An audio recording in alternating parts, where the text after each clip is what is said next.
Hi, Integrated Math 1. Welcome to lesson 3.1.1a. We're going to start introducing exponential functions. We've talked about them a little bit in the past. But we're going to bring it back, and we're going to kick it off by talking about our geometric sequences and then working our way into our exponential functions. So just our learning goals for today. We're going to write a geometric sequence as an exponential function in the form of f of x equals a times b to the x. If you recall, again, it's been a little while since we did our geometric sequences, but you remember geometric sequences, we usually wrote them like this, g sub 1 times r to the n minus 1. There's some similarities, but there are some differences as well, and we're going to talk about how we can move from this to this. We're going to identify the constant ratio and the y-intercept in our exponential functions, and that's a really easy trick. It's going to be awesome and easy and fun.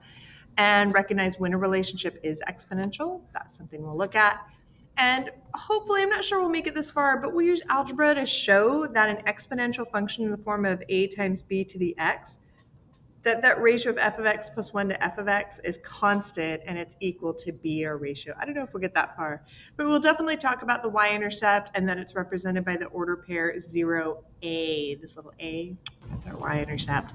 Little tidbit for future. So you've learned about geometric sequences. You've briefly explored exponential functions. So how can we use geometric sequences to define those exponential functions? That's where we're going today. So on page M3-8, you have this. We're not going to go through this whole activity, but I just want to remind you that a geometric sequence is a sequence of values in which consecutive terms are separated by a common ratio or constant ratio.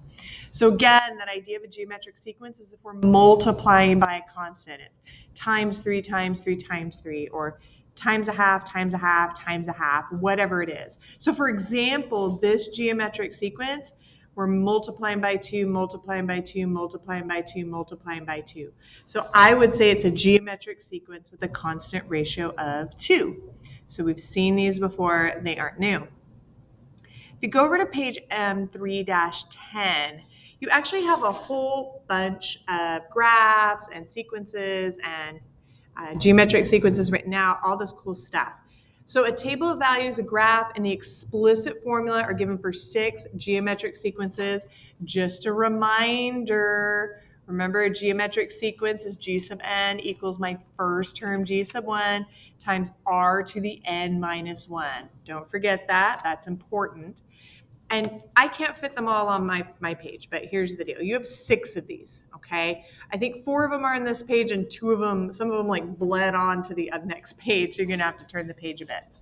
All I want you to do for all 6 of these, can you just identify the constant ratio for every single one of these?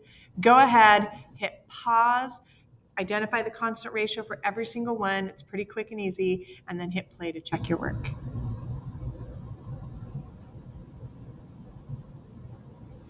So I notice here, remember that whole, I'm going to do this, the whole g sub n equals g sub 1 times r to the n minus 1.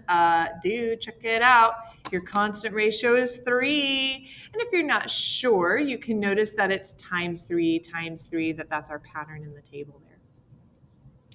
For sequence B, again, I can see that my constant ratio is 2. And if you check the table, times 2 times 2, yep, we're in good shape there. For sequence C, it looks like my constant ratio is 0.1. So times 0.1 times 0.1. Yeah, my constant ratio is 0.1. And you'll notice they keep making these curves, right? I'm going to come back curvy, curvy. So this is curvy down. This is curvy up. This is curvy down. Sequence D, there it is. There's my R. My constant ratio is a half. So if I cut it in half, you see the pattern there. And again, I'm getting an upward kind of curve going on here. Sequence E is weird, but I can see that my R, my constant ratio, is negative 1/4. So if you divide by -4, divide by -4, or multiply by negative 1/4. These are what you get. But it makes for a weird graph, right? It doesn't do the nice curve like I wanted it to do. Something tells me that negative messed it up. And for sequence F, Oh, again, my constant ratio is a negative, so my constant ratio is -3. So times -3 times -3. And again, it means I lost some of my curve. It's now doing like the bouncy, bouncy thing. It's weird. Don't like that. So analyze the graphs of our geometric sequences. Look at those lovely graphs. Do any of these graphs appear to belong to a specific function family? And if so, can you identify the function family that our geometric sequences belong to? Hit pause, jot down your thoughts, hit play to keep the discussion going.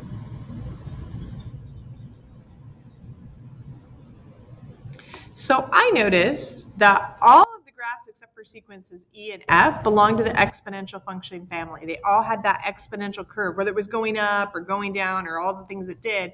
E and F kind of got messed up. I think those negative constant ratios kind of messed it up, but we get the idea. So there's a famous legend that tells the story of the inventor of the game of chess. When the inventor showed the new game to the Emperor of India, the Emperor was so astonished, he said to the inventor, "Name your reward." And so the Emperor, super impressed with chess, "Name your reward." Now, the wise inventor asked the Emperor for 1 grain of rice for the first square of the chessboard, 2 grains for the second square, 4 grains for the third square, 8 grains for the fourth square, and so on. Okay, you see the pattern happening here? So let's just fill in the table a bit here. So we said 1 grain of rice for the first square, 2 for the second square, 4 for the third square, 8 for the fourth square. Can you determine the number of grains of rice in the next 4 squares? And then once you've done that, give us some thought for that third column. See if you can write that third column as a power. Each number of rice grains is a power with the same base. Go ahead and hit pause, fill in your table, hit play to check your work.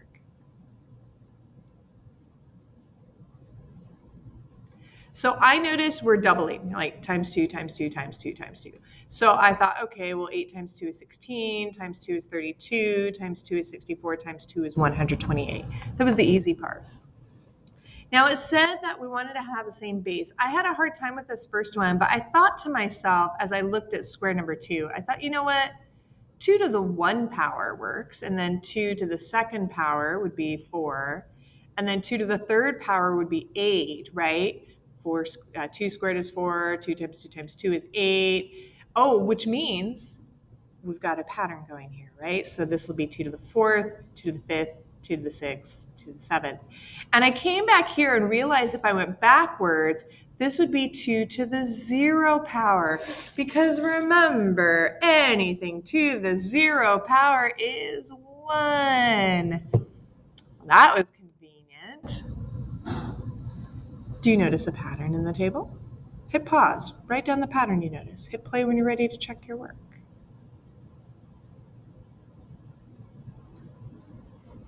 So I noticed a pattern. I noticed that the number of grains of rice on each square after the first square is double the number of grains on the previous square, right? So we just double, double, double, double, double. And I worded it fancy. You may have just said, you're doubling the number of grains of rice on each square. That's okay too. But the point is we're doubling it. And so that's probably why our power has a base of 2, right? Because if we're doubling the number of grains of rice, that's times 2 times 2 times 2. So yeah, that probably makes sense why we have a base of 2 then, doesn't it? I'd like you to graph these points, right? And think of it this way, right? Square number is X, so this is your X. Number of grains of rice is your Y. So think of it that way. Go ahead and graph it. Here's your X coordinate, here's your Y coordinate. Go ahead and graph all of these and see if you can identify the function family that has appeared here. Hit pause, plot your points, hit play when you're ready to check your work.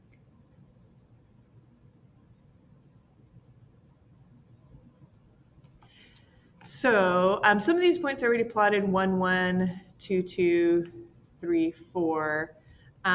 4, 8, that would be halfway to 16. So I would put, let me put my pen, I put a little dot there. 5, 16, so 5 all the way up to 16. 6 goes all the way up to 32. 7 goes all the way up to 64. Oh, wow, it's climbing. And 8 goes, oh my gosh, it doubles. So it goes all the way up to 128. This is not the best graph I've ever made, so hang on, I'm going to erase all that and I'll put up the pretty graph. What is this? Guys, it's an exponential function. Yeah, because double, double, double, and it means we get that crazy increase. It may start it off slow, but woo, it gets big really fast. So now that you've done this, can you identify the constant ratio? Whether you're using the graph, the table, the situation, what's our constant ratio? Hit pause, write it down, hit play when you're ready to check your work.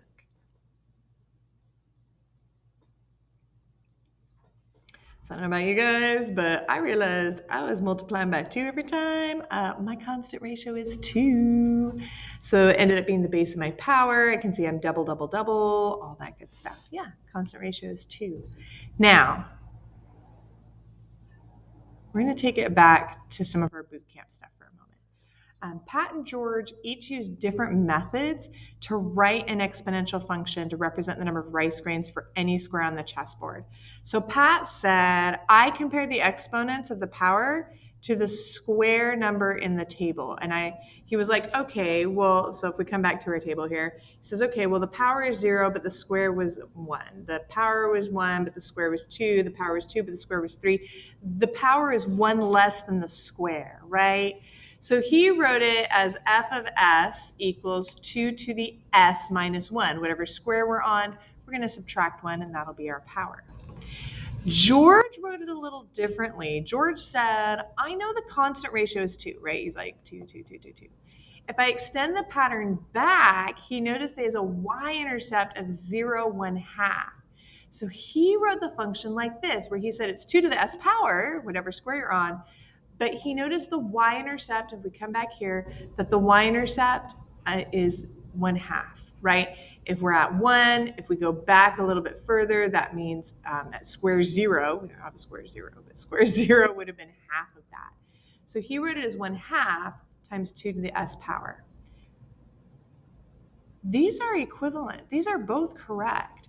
Can you play with some of the bootcamp exponent stuff that we did to verify that these are equivalent, that these are the same?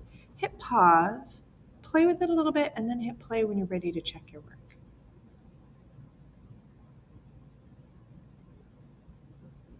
So here's what I did. I started off with Pat's. All right, here's Pat's function, 2 to the s minus 1. Now, if you remember, we said that if you're multiplying 2 powers with the same base, you can add the exponents together. So I'm going to pull them apart. And I'm going to say that I could rewrite this as 2 to the s times 2 to the negative 1, right? Because s plus a negative 1 would be s minus 1. So I actually went backwards from some of the stuff we did in boot camp, and I just pulled them apart. But I don't like negative exponents, so I fixed that. Instead of 2 to the negative 1, I rewrote that as 1/2. And then I was like, this is like Georgia's stuff. So I just put the 1/2 out front, and I still have my 2 to the s. And sure enough, Pat and George actually have the same function. They wrote it differently, but it's the same function. So the function that George wrote, that 1/2, this guy right here, that 1/2, 2 to the s power, is an exponential form. This is no longer a geometric sequence. He wrote it in exponential form instead of an explicit geometric sequence. Recall that an exponential function is a function in the form f of x equals a times b to the x, where a and b are real numbers, and b is greater than 0 but not equal to 1. So our b value here has to be greater than 0, but it can't be 1. So no negatives here, and we don't want it to be 1. So what do the a value and b value represent in terms of the graph? Like if we were to look at the graph, what is the a value? What is the b value? Hit pause, see if you can give that some thought, and then hit play when you're ready to check your work. So maybe you flip back to the graph, maybe you flip back to some of the stuff that Pat and George said, maybe some stuff that George said. And what I realized is this a value, this guy out in front being multiplied by the exponent, by our power, that's our y-intercept. Yeah, the a value represents the y-intercept. This guy out in front being multiplied by our power is our y-intercept. That's very convenient as far as graphs go. The b value, that's just our constant ratio. You probably already figured that out, but that's our constant ratio, our r, only now we're using b instead of r, but it's the same thing. So here's what I would like you to do. I would like you to use that lovely exponential function we wrote and a calculator. And I would like you to determine the number of rice grains that will be on the very last square of the chessboard. Remember, we're doubling for every square in the chessboard, and a chessboard has 64 squares. Go ahead and hit pause. Definitely use a calculator, see what you can do with this, and then hit play when you're ready to check your work.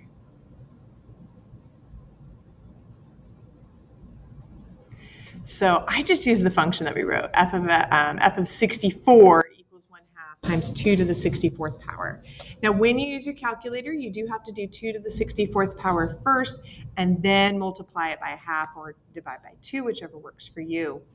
When I did that, the number I got was so big that my calculator actually gave it to me in scientific notation. It looked like this. 9.22 times 10 to the 18th power. If you have a big calculator that would give you out the whole number, it was this. I don't even know how to say that number. Like, that number is so big, right? That's like millions, billions, trillions, and I don't know where we are at this point. That's a lot of rice. That's a lot of rice. I reckon that guy was going to be eaten for a while. Yeah. So you can write the explicit formula for geometric sequences in function notation, all right? You can take something like this and we can turn our geometric sequence into function notation. Remember how we did that with our arithmetic sequences? We turned them into linear functions. That's what we're doing here. So you can take 45 times 2 to the n minus 1. Here's our geometric sequence. I'll change g of n into f of n. First step.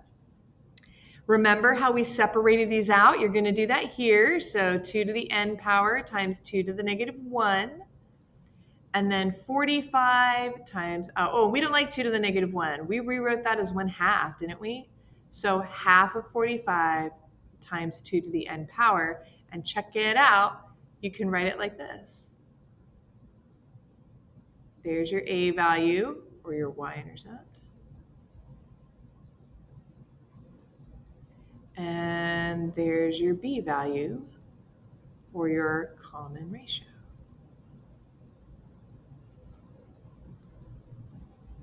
Aha. You may have noticed a little bit of a shortcut. You may have noticed that you can just take your term out in front, this little guy out in front, and you can just divide it by the ratio, and that'll give you your a value. Did you notice that? 45 divided by 2, that gives you your a value. And then you can just do 2 to the n instead of n minus 1. That is a shortcut for finding your a value and rewriting your function. So I would like you to do that for all of these. Just fill in the table, rewrite your explicit formulas, exponential functions, give me the constant ratio, give me the y-intercept. Hit pause, work this out, hit play when you're ready to check your work.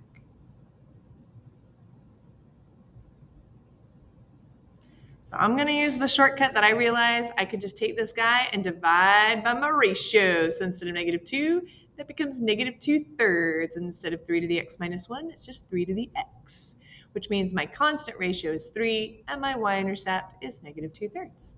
Yay. This is the one we did in the little example. So 45, I'll divide that by 2, and then I just have 2 to the x power, no more little minus 1 on there. And of course, that means my constant ratio is 2, and my y-intercept is 45 halves, or 22.5. If you want to do a decimal, that's fine. For this one, if I take my 1,234 and I divide it by 0.1, I get 12,340. And now I have 0.1 to the x, no more minus 1 power. So my constant ratio is 0.1, and my y-intercept is 12,340. I hope you have a really big graph. For this one, to rewrite it in exponential form, I'm going to take my negative 5 and divide by 1/2, which actually means I'm multiplying by 2. So I got negative 10. And now it's just 1/2 to the x power. So my constant ratio is 1/2, and my y-intercept is negative 10. Yay!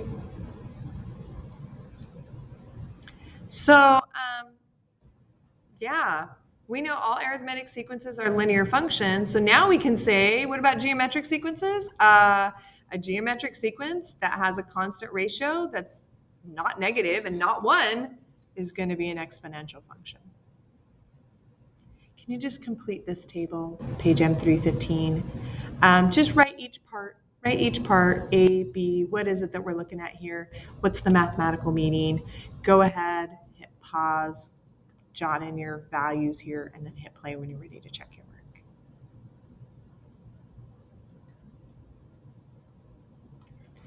So I'm just comparing for my geometric sequence, my g sub n in an exponential function becomes f of x. And that's just my output, right? That's my output value. For my geometric sequence, if I do my g sub 1 divided by r, ooh, that's how we got our a value, right? That's how we got our a value. And we said that the a value was our y-intercept. Awesome. Ooh, r, that's pretty easy. R is just now b in our exponential function. That's nice. And we said that was our constant ratio. Good to know, good to know. And of course, n, that's just going to be x over here, isn't it? Yeah? And that means that's just our input. Cool. This is pretty easy to go from one to the other. Super nice, quick trick. As always, guys, I hope you found this helpful. I hope you found this useful. If you have questions or concerns, come talk to me. I'll be around. And I'll see you guys soon. Bye.